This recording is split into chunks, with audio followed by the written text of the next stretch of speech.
Welcome to 10 minute English course. Necessary મતલબ કે જરૂરી. કોઈ પણ વસ્તુ જરૂરી છે એમ કહેવું હોય તો ઇંગ્લિશમાં તેના માટે શબ્દ છે નેસેસરી. જે કરવું જરૂરી છે, જેના વગર ચાલે નહીં, તેના માટે નેસેસરી શબ્દ વપરાય છે. If something is necessary you must do it. કંઈક નેસેસરી હોય તો એ તમારે કરવું જ પડે. ફોર એક્ઝામ્પલ, બાઇક ચલાવતી વખતે હેલ્મેટ પહેરવું જરૂરી છે, એ આપણને ખ્યાલ છે. તો શું કહે છે? It is necessary to wear helmet while riding a bike. જો અહીંયા શબ્દનો ઉપયોગ થયો છે ઇટ ઇઝ નેસેસરી. જો શું છે કે જરૂરી છે ટુ વિયર અ હેલ્મેટ. વિયર એટલે કે પહેરવું. શું? તો કે helmet. While riding a bike મતલબ કે બાઇક ચલાવતી વખતે હેલ્મેટ પહેરવું જરૂરી છે. તો અહીંયા આવી રીતે આ નેસેસરી શબ્દનો ઉપયોગ થયો છે. Pattern. Second word is pattern. અને એને આપણે ડિઝાઇન પણ કહીએ છીએ, રીત પણ કહીએ છીએ, ભાત પણ કહીએ છીએ. કોઈ કાર્ય કરવાની નિયમિત રીત અથવા તો ગોઠવણ પણ કહેવાય. તો ઇંગ્લિશ ડેફિનેશન એવી રીતે કહે છે કે pattern is a way in which something is done or organise. કોઈક વસ્તુ અમુક રીતથી ગોઠવાયેલી હોય, અમુક રીતથી ભાતમાં ડિઝાઇન કરેલી હોય તો તેના માટે ઇંગ્લિશમાં વર્ડ છે પેટર્ન. હવે અહીંયા બાજુમાં ચિત્ર જોઈએ તો એવું કહે છે કે આ શર્ટ પર પટ્ટાવાળો ઢાંચો છે અથવા તો પટ્ટાવાળી ડિઝાઇન છે. તો ઇંગ્લિશમાં એને કેવી રીતે જો વાક્ય પ્રયોગ કરીએ તો લખાય, the shirt has a striped pattern. Striped એટલે કે પટ્ટાવાળું, પેટર્ન એવી ડિઝાઇન છે, પટ્ટાવાળી પેટર્ન અથવા તો ડિઝાઇન છે. Third word is propose. Propose. પ્રોપોઝનો અર્થ થાય છે પ્રસ્તાવ મૂકવો, કંઈક કરવાની સલાહ આપવી અથવા તો કંઈક કરવા અથવા તો કોઈ પણ વસ્તુની એક પ્રસ્તાવ મૂકવો, એક રજૂઆત કરવી. To propose something is to say that it should be done. આવું કરવું જોઈએ એવું તમે કોઈને સલાહ આપો, પ્રપોઝ એવી રીતથી. તો આના માટે આપણે મતલબ આવી સલાહ અથવા તો કોઈ પ્રસ્તાવ મૂકવા માટે આપણે ઇંગ્લિશમાં પ્રપોઝ શબ્દનો ઉપયોગ કરીએ છીએ. ફોર એક્ઝામ્પલ, તેણે પ્રોજેક્ટ માટે નવી યોજના પ્રસ્તાવિત કરી. મતલબ કે નવો પ્રોજેક્ટ છે, જો ચિત્રમાં જોઈ શકો છો કે આવી રીતથી કોઈ પણ એક નવો પ્લાન, કોઈ નવી યોજના કોઈ વ્યક્તિ મૂકે તો તેના માટે પ્રપોઝ શબ્દ વાપરી શકાય. For example, he proposed a new plan for the project. તેણે પ્રોજેક્ટ માટે નવી પ્રસ્તાવિત કરી, પ્રસ્તાવિત કરી, રાઈટ. પછી એના જેવો જ રિલેટેડ એક શબ્દ છે જેનું પ્રોનાઉન્સિએશન થાય છે પર્પઝ. અને એનો અર્થ એકદમ સિમ્પલ છે, હેતુ, ગોલ, ધ્યેય. આમ તો ગોલને ધ્યેય તો ન કહેવાય પણ એને હેતુ કહી શકાય. હા, કે હેતુ શું એમ, રીઝનવાળું એમ. કોઈ કાર્ય કરવાનું કારણ અથવા હેતુ પર્પઝ કહેવાય. Purpose is the reason that you do something. એટલે અમુક કારણોસર તમે એક વસ્તુ કરો. આ બેઠકનો હેતુ, આપણે વાક્ય પ્રયોગ કરીએ તો આ બેઠકનો હેતુ સમસ્યા ઉકેલવાનો છે. The purpose of this meeting is to solve the problem. શું કહે છે? હેતુ. જો શું કહે છે? The purpose of this meeting મતલબ આ મીટિંગ, આ જે બેઠક થઈ એનો, is to solve the problem. Next word is release. મુક્ત કરવું, છોડી દેવું. મતલબ કોઈ એક પકડમાં છે તો તેમાંથી એને મુક્ત કરવું. પકડી રાખેલી કોઈ વસ્તુને આપણે છૂટી કરીએ તો એના માટે રિલીઝ શબ્દ વપરાય છે. ફિલ્મ માટે પણ રિલીઝ શબ્દ વપરાય છે. કેમ કે આપણે ડાયરેક્ટરે કેટલા સમય એક્ટર્સની સાથે મળીને એક ફિલ્મ બનાવી હોય અને પછી તેને જનતા સમક્ષ બધાની સામે મુક્ત કરે, મતલબ કે મૂકે, તેના માટે પણ રિલીઝ થાય છે. મતલબ એના માટે પણ રિલીઝ શબ્દનો ઉપયોગ થાય છે.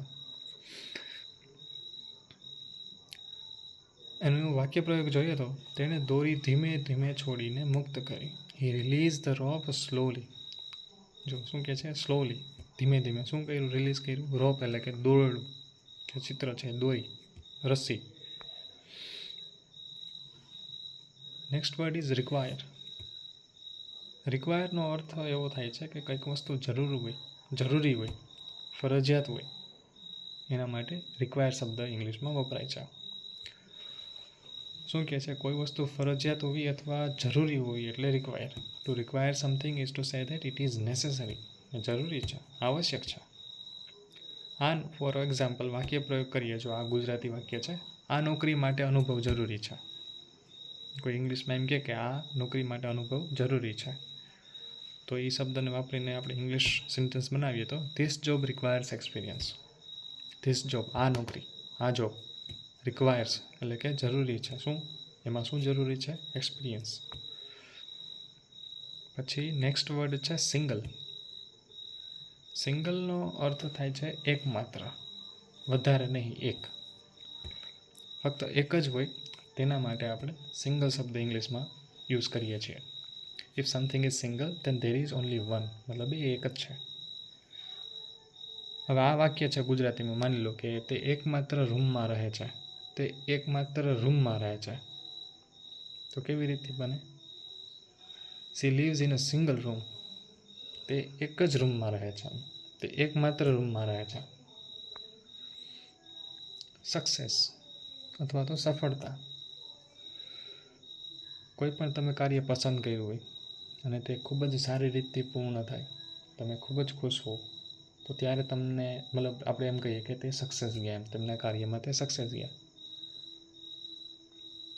Success is doing something well that you choose to do. મતલબ તમે કંઈક કરવા ઈચ્છતા હતા અને બહુ સારી રીતથી તમે કર્યું ને કામ પતી ગયું, વ્યવસ્થિત રીતે થઈ ગયું, તો તેના માટે ઇંગ્લિશમાં વર્ડ છે સક્સેસ. મહેનત સફળતા તરફ દોરી જાય છે. આ ગુજરાતી વાક્યને આપણે અંગ્રેજી એક સેન્ટેન્સ બનાવીને મૂકીએ તો hard work leads to success. Hard work, સખત પરિશ્રમ, લીડ્સ કઈ તરફ લઈ જાય છે? To success. ટીયર, ખૂબ જ મજાનો શબ્દ છે. ટીયર મતલબ કે ફાડવું, તોડવું. જો જેવી રીતે આપ ચિત્રમાં દેખાય છે, કાગળને વચ્ચેથી ફાડવામાં આવી રહ્યો છે. કંઈકને ખેંચીને ફાડી નાખવું એટલે કે ટીયર, રાઈટ.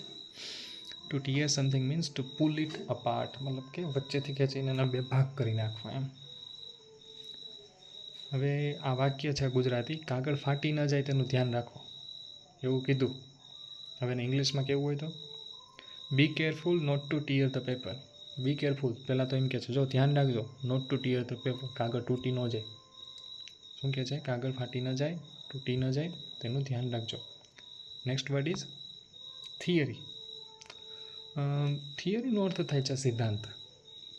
ફોર એક્ઝામ્પલ આપણે ફૂડ રેસીપી બુક તમે લ્યો તો એમાં માની લો કે દાળ કેવી રીતે બનાવવી, પંજાબી સબ્જી કેવી રીતે બનાવવી, અથવા તો કોઈ પણ જે રેસીપી છે એમાં આપેલી છે, તો એ થિયરી છે. અને એનો ઓપોઝિટ શું છે? પ્રેક્ટિસ. એમાં જોઈને તમે એક્શન કરો તો એ શું છે? Practical, practice. તો કોઈ પણ વસ્તુ કેવી રીતથી કરવી અથવા તો કોઈ પણ વસ્તુ કેવી રીતે થતી હોય છે, તેના માટે ઇંગ્લિશમાં શબ્દ છે થિયરી, સિદ્ધાંત. અને ગુજરાતીમાં જો અહીંયા લખેલું પણ છે કે કોઈ વસ્તુ કેવી રીતે કાર્ય કરે છે તે વિશે વિચાર, થિયરી કહેવાય. A theory is an idea about how something works. કંઈ પણ વસ્તુ કેવી રીતે ચાલે છે. ફોર એક્ઝામ્પલ, અમે વિજ્ઞાનના વર્ગમાં નવો સિદ્ધાંત શીખ્યો. અને હવે આપણે ઇંગ્લિશમાં કેવું હોય તો we learned about a new theory in science class. અમે એક નવો સિદ્ધાંત શીખ્યો. ક્યાં? તો કે સાયન્સ ક્લાસ, વિજ્ઞાનના ક્લાસમાં. તો આ હતા આપણા આજના 10 વર્ડ. આપણે જોયું નેસેસરી, પછી જોયું મતલબ નેસેસરી કે જેનો અર્થ થાય છે જરૂરી. પછી આપણે જોયું પેટર્ન, જેનો અર્થ થાય છે રીત, ઢાંચો અથવા તો ડિઝાઇન. પ્રોપોઝ મતલબ કે પ્રસ્તાવ મૂકવો. હેતુ કે જેના માટે પર્પઝ શબ્દ વપરાય છે. આપણે કહીએ ને કે તમારો અહીંયા આવવાનો હેતુ શું છે? What is your purpose behind coming here? Release મતલબ કે મુક્ત કરવું. રિક્વાયર મતલબ કે જે ખૂબ જરૂરી હોય એવું. સિંગલ મતલબ કે એકમાત્ર. સક્સેસ સફળતા. ટીયર ફાડવું, કાગળવાળો ફોટો જે પિક્ચર જોયું તે. થિયરી એટલે કે સિદ્ધાંત. This is it. Thank you very much. Thank you.